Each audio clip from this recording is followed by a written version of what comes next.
میرے تمام سننے والوں کو السلام علیکم ورحمۃ اللہ وبرکاتہ۔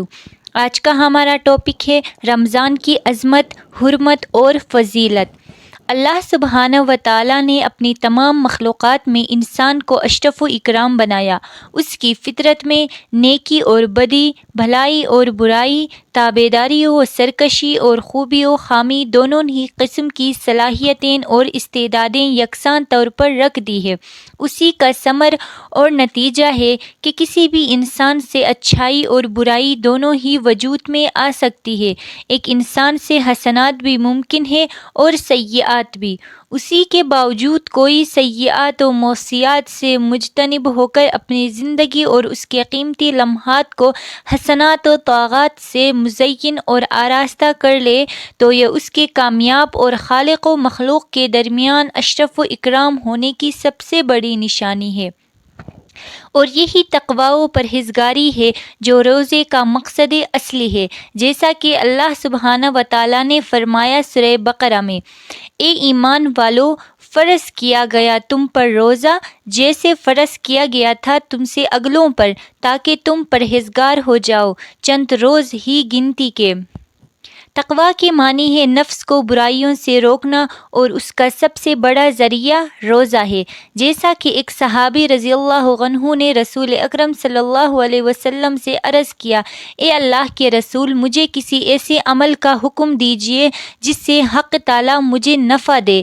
آپ صلی اللہ علیہ وسلم نے ارشاد فرمایا، علیک بالصوم فإن لا مثل، یعنی روزہ رکھا کرو، اس کے مثل کوئی عمل نہیں۔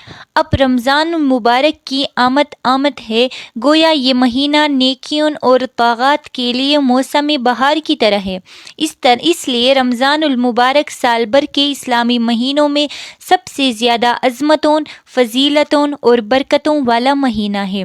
اس مہینے میں اللہ تعالیٰ اہل ایمان کو اپنی رضا، محبت و عطا، اپنی ضمانت و الفت اور اپنے انوارات سے نوازتے ہیں۔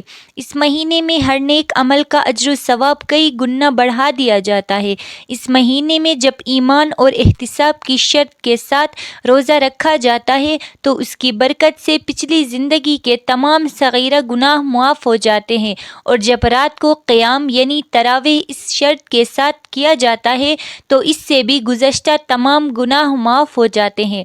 اس مہینے میں ایک نیکی فرض کے برابر اور فرض 70 فرائض کے برابر ہو جاتا ہے۔ اس ماہ کی ایک رات جسے شب قدر کہا جاتا ہے، وہ 1000 مہینوں سے افضل قرار دی گئی ہے۔ رمضان کا روزہ فرض اور تراویح کو نفل سنت مؤکدہ بنایا ہے۔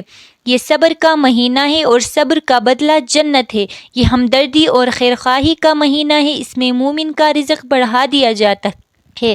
اس میں روزے افطار کرنے والے کی مغفرت، گناہوں کی بخشش اور جہنم سے آزادی کے پروانے کے علاوہ روزے دار کے برابر ثواب دیا جاتا ہے، چاہے وہ افطار ایک کھجور یا ایک گھونٹ پانی سے ہی کیوں نہ کرائے۔ ہاں، اگر روزہ دار کو پیٹ بھر کر کھانا یا پلایا تو اللہ تعالیٰ اسے حوض کوثر سے ایسا پانی پلائیں گے جس کے بعد وہ جنت میں داخل ہونے تک پیاسا نہ ہوگا۔ اس ماہ کا پہلا عشرہ رحمت، دوسرا مغفرت اور تیسرا جہنم سے آزادی کا ہے۔ جس نے اس ماہ میں اپنے ماتحتوں کے کام میں تخفیف کی تو اللہ تعالیٰ اس کے بدلے اس کی مغفرت اور اسے جہنم سے آزادی کا پروانہ دیں گے۔ پورا سال جنت کو رمضان المبارک کے لیے آراستہ کیا جاتا ہے۔ عام قانون یہ ہے کہ ایک نیکی کا ثواب 10 سے لے کر 700 تک دیا جاتا ہے، مگر روزہ اس قانون سے مستثنیٰ ہے۔ اللہ تعالیٰ کا ارشاد ہے، روزہ صرف میرے لیے ہے اور اس کا اجر میں خود دوں گا۔ روزہ دار کو 2 خوشیاں ملتی ہیں، ایک افطار کے وقت کہ اس کا روزہ مکمل ہوا اور دعا قبول ہوئی اور اللہ تعالیٰ کی نعمتوں سے روزہ افطار کیا، اور دوسری خوشی جب اللہ تعالیٰ سے ملاقات ہوگی۔ روزہ دار کے منہ کی بو جو معدے کے خالی ہونے کی وجہ سے آتی ہے، اللہ تعالیٰ کے نزدیک مشک سے زیادہ خوشبودار ہے۔ روزہ اور قرآن کریم دونوں بندے کی شفاعت کریں گے اور بندے کے حق میں دونوں کی شفاعت قبول کی جائے گی۔ اب چند وہ باتیں عرض کی جاتی ہیں جن کا حضور اکرم صلی اللہ علیہ وسلم خود بھی اہتمام کیا کرتے تھے اور امت کو بھی اس کی تعلیم اور تلقین فرماتے تھے۔ پہلے نمبر پہ حضور اکرم صلی اللہ علیہ وسلم شعبان کی تاریخوں کی جس قدر نگہداشت فرماتے تھے اتنا دوسرے مہینوں کی نہیں فرماتے تھے۔ دوسرے نمبر پر حضور اکرم صلی اللہ علیہ وسلم نے ارشاد فرمایا، رمضان کی خاطر شعبان کے چاند کا اہتمام کیا کرو۔ تیسرے نمبر پہ آپ صلی اللہ علیہ وسلم نے سحری کھانے کا حکم فرمایا کہ سحری کھایا کرو کیونکہ سحری کھانے میں برکت ہے، اور فرمایا ہمارے اور اہل کتاب کے روزے کے درمیان سحری کھانے کا فرق ہے، یعنی اہل کتاب کو سو جانے کے بعد کھانا پینا ممنوع تھا اور ہمیں صبح صادق کے طلوع ہونے سے پہلے تک کی اجازت ہے۔ چوتھے نمبر پہ آپ صلی اللہ علیہ وسلم نے فرمایا، لوگ ہمیشہ خیر پر رہیں گے جب تک کہ غروب آفتاب کے بعد افطار میں جلدی کرتے رہیں گے۔ افطار کی دعا ذهب الظمأ وابتلت العروق وثبت الاجر انشاء اللہ۔ پیاس جاتی رہی، انتڑیاں تتر بتر ہو گئی اور اجر انشاءاللہ ثابت ہو گیا۔ اس طرح اللہم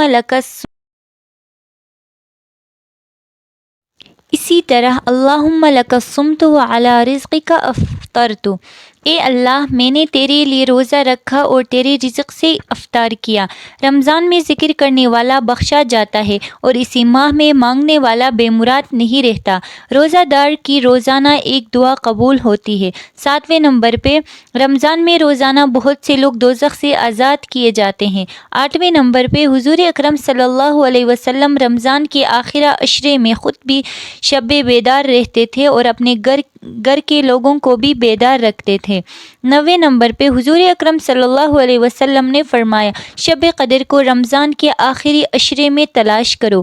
10ویں نمبر پہ جب لیلۃ القدر آتی ہے تو جبرائیل علیہ السلام فرشتوں کی معیت میں نازل ہوتے ہیں اور ہر بندہ جو کھڑا یا بیٹھا اللہ تعالیٰ کا ذکر کر رہا ہو، اس میں تلاوت، تسبیح، تحلیل اور نوافل سب شامل ہے۔ الغرض کسی طریقے سے ذکر و عبادت میں مشغول ہو، اس کے لیے دعائے رحمت کرتے ہیں۔ 11ویں نمبر پر لیلۃ القدر کی دعا اللہم انک عفو تحب العفو فاعف عنی۔ اے اللہ، آپ بہت معاف کرنے والے ہیں، معافی کو پسند فرماتے ہیں، پس مجھے بھی معاف فرما دیجیے۔ 12ویں نمبر پر اگر کسی نے بغیر عذر اور بیماری کے رمضان کا ایک روزہ چھوڑ دیا، خواہ وہ ساری زندگی روزہ رکھتا ہے، وہ اس کی تلافی نہیں کر سکتا۔ 13ویں نمبر پہ رمضان میں 4 کام کثرت سے کیجیے۔ 2 کام جن سے اللہ راضی ہوتے ہیں، لا الہ الا اللہ کی کثرت، استغفر اللہ زیادہ سے زیادہ پڑھا جائے، اور 2 کام جو ہر انسان کی ضرورت ہے، اللہ تعالیٰ سے جنت کا سوال کیا جائے، جہنم سے پناہ مانگی جائے۔ تراویح کے بارے میں آپ صلی اللہ علیہ وسلم کا ارشاد ہے، جس نے ایمان کے جذبے سے اور ثواب کی نیت سے رمضان کا روزہ رکھا، اس کے پچھلے گناہ بخش دیے جائیں گے، اور جس نے رمضان کی راتوں میں قیام کیا، ایمان کے جذبے اور ثواب کی نیت سے اس کے پہلے گناہ بخش دیے جائیں گے۔ 15ویں نمبر پر اعتکاف کے بارے میں آپ صلی اللہ علیہ وسلم نے فرمایا، جس نے رمضان میں آخری 10 دن کا اعتکاف کیا، اس کو 2 حج اور 2 عمرے کا ثواب ہوگا۔ دوسری حدیث میں ہے کہ جس نے اللہ تعالیٰ کی رضا جوئی کی خاطر 1 دن کا بھی اعتکاف کیا، اللہ تعالیٰ اس کے اور دوزخ کے درمیان ایسی 3 خندقیں بنا دیں گے کہ ہر خندق کا فاصلہ مشرق و مغرب سے زیادہ ہوگا۔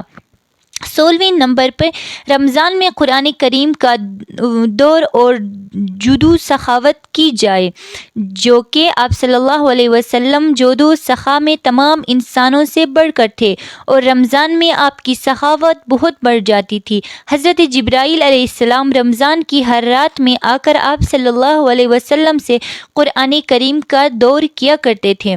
17ویں نمبر پر روزے کی حالت میں بےہودہ باتوں مثلاً غیبت، بہتان، گالی گلوچ، لغن تغن، غلط بیانی، تمام گناہوں سے پرہیز کیا جائے، ورنہ سوائے بھوکا پیاسا رہنے کے کچھ حاصل نہ ہوگا۔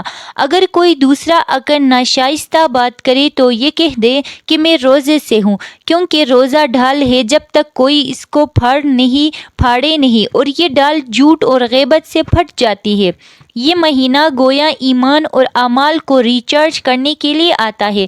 رمضان عربی کا لفظ ہے جس کا اردو میں معنی ہے شدت حرارت کے ہے، یعنی اس ماہ میں اللہ رب العزت روزے کی برکت اور اپنی رحمت خاصہ کے ذریعے اہل ایمان کے گناہوں کو جلا دیتے اور ان کی بخشش فرما دیتے ہیں۔